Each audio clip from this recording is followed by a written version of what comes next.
C'est parti en tuk-tuk pour la visite de la finca de café. Le conducteur roule comme un fou et dans la cordillère des Andes, c'est toujours un peu flippant.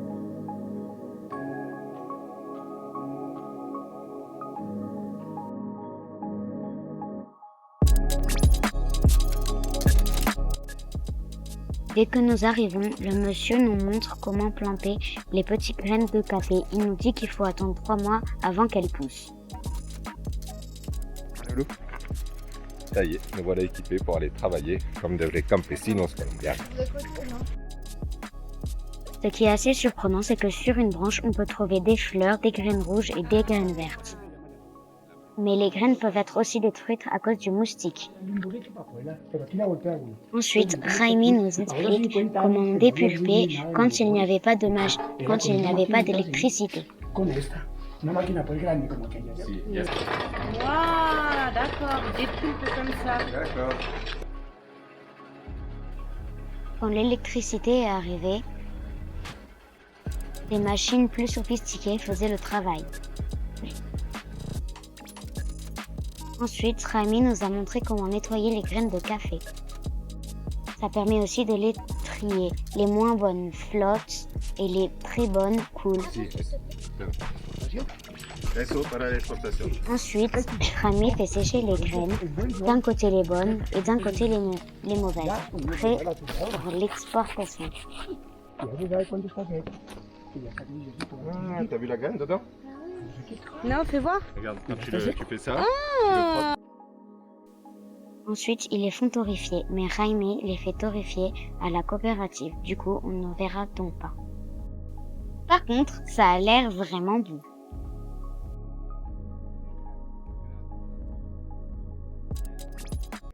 Adios Jardín, départ pour Medellín.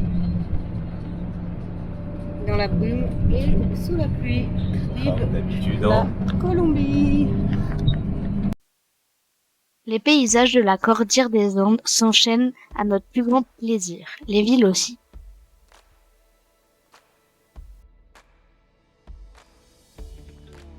C'est comment on se retrouve sur des chemins avec des bus de ville. Je comprends pas tout. Alors voilà, par rapport aux 3 heures prévues, nous en sommes déjà à 4. Tout va bien, nous sommes en Colombie. Ce qui s'est passé, j'ai perdu ma dent. Faut voir ça? Voilà. Et ça t'a fait mal? Bah non, en fait, je voulais la faire bouger, elle est tombée. J'espère qu'on ne fera pas d'autres, la petite souris va être ruinée. 5 heures plus tard, nous voilà encore dans le bus. Au final, nous mettrons 6 heures au lieu de 3 heures prévues. Calme au monde.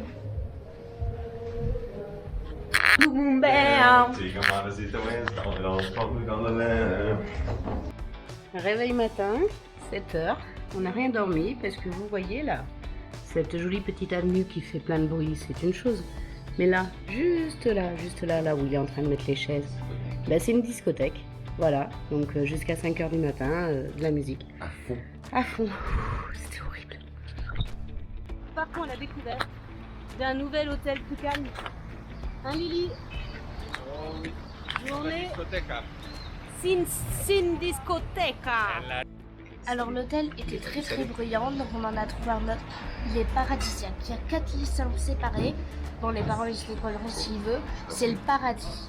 Shopping pour faire plaisir à Loulou, hein Loulou? Ouais, j'ai déjà trouvé un t-shirt. Ouais, on va pas y passer la journée non plus, hein bébé? Non. J'ai acheté un nouveau t-shirt, maintenant je suis à la mode. Maintenant j'ai plus honte de ma sœur. Et voilà, le nouvel hôtel. Nous voici au dernier étage. Une super petite pièce et une terrasse qui donne sur la ville. Effectivement, la vue est assez sympathique. Et nous prenons un bus local de Medellín. Louane, lâche ma main, sinon tu vas en prendre une.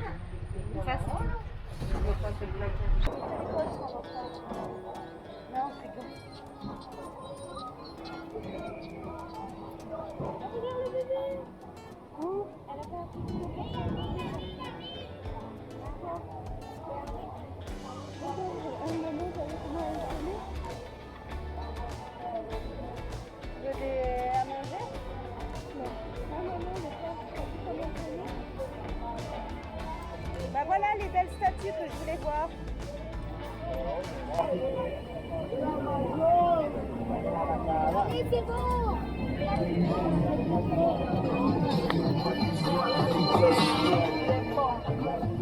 C'était ça les amis.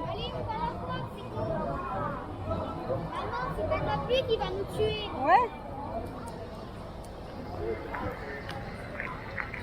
Ah si, c'est de la pluie qui va nous tuer. Les statues de Botero sous la pluie, en Colombie, comme d'habitude, sous la Oui. You. Oui.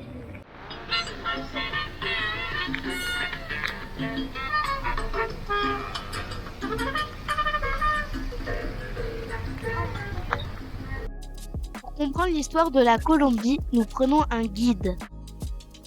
Il se trouve que la Colombie est le seul pays d'Amérique latine à ne jamais avoir eu de gouvernement de gauche. Le seul candidat potentiel a été assassiné. À partir de là, la violence est née. Dans les étoiles, nous voyons le portrait des personnes disparues. Sur les photos, elles restent en couleur.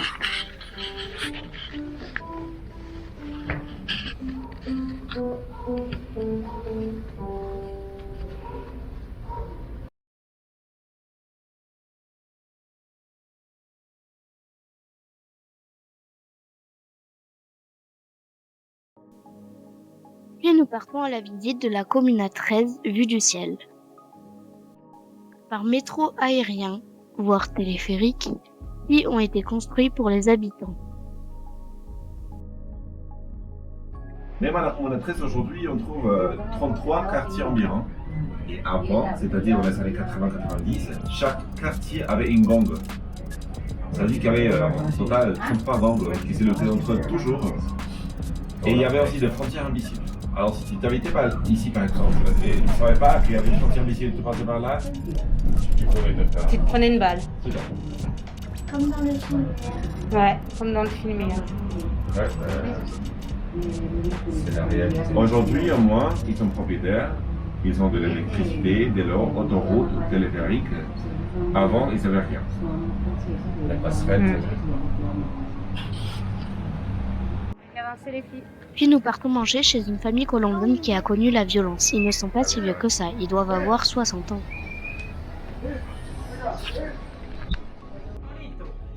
Ah, qué bueno. Bueno, vamos a hablar de la poción. Là, on a mangé chez des Colombiens qui nous ont expliqué l'histoire.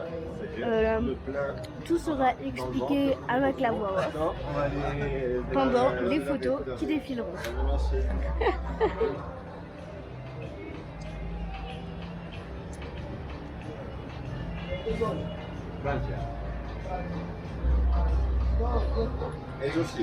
Allez. Pour mettre fin à la violence interne, le gouvernement est intervenu avec une violence extrême. Le 16 octobre 2002, il intervient dans les rues avec des chars, des hélicoptères et sème la terreur dans les rues. Ce graffiti à travers la main représente le gouvernement et ce jour atroce.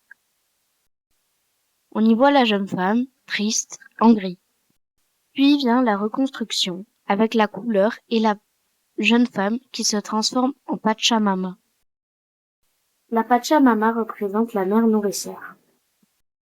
La Comuna 13 s'est reconstruite grâce à la culture hip-hop avec les DJ, le rap, les graffitis et le breakdance. Ce toboggan représente une mémoire aux enfants morts durant cette guerre.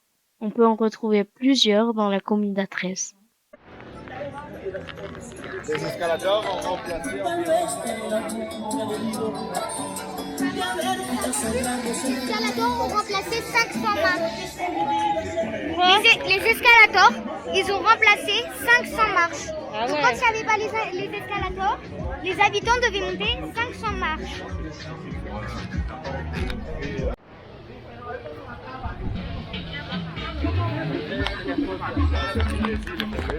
Alors, j'ai une question par rapport à ces graffitis. À vous deux.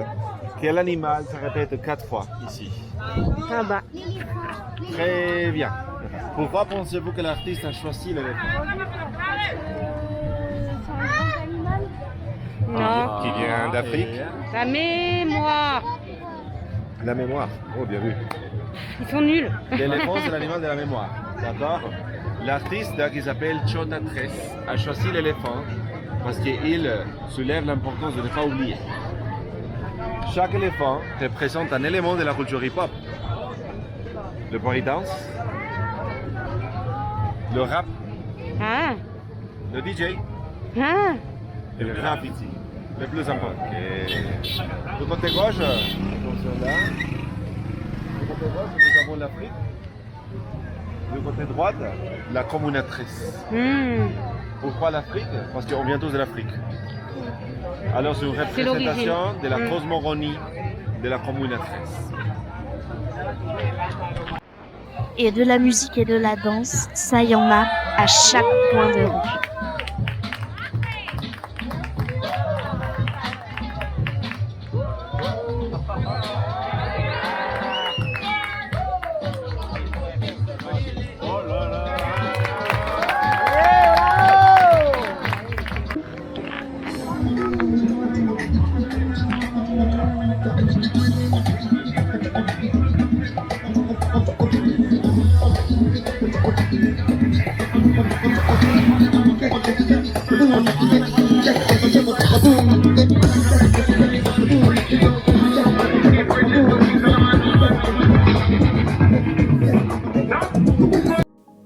Après l'intervention militaire du 16 octobre 2002, tous les Kérias sont sortis dans la rue avec des drapeaux blancs.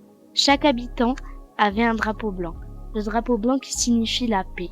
C'était un soulagement pour tous les habitants de la Comuna 13.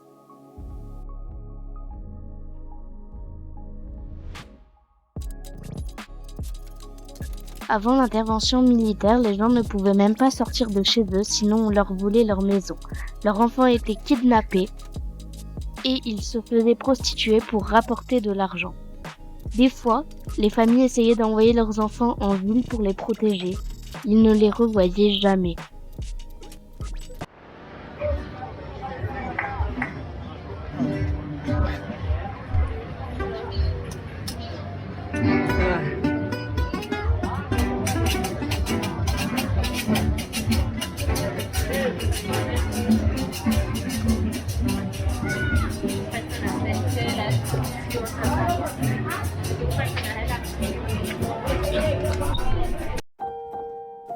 Après avoir été le quartier le plus dangereux du monde, il est le plus visité d'Amérique latine. C'est un bon exemple de changement et de reconstruction. J'ai été touchée par cette visite, mais le fait qu'il y ait beaucoup de touristes a un peu enlevé l'émotion du moment.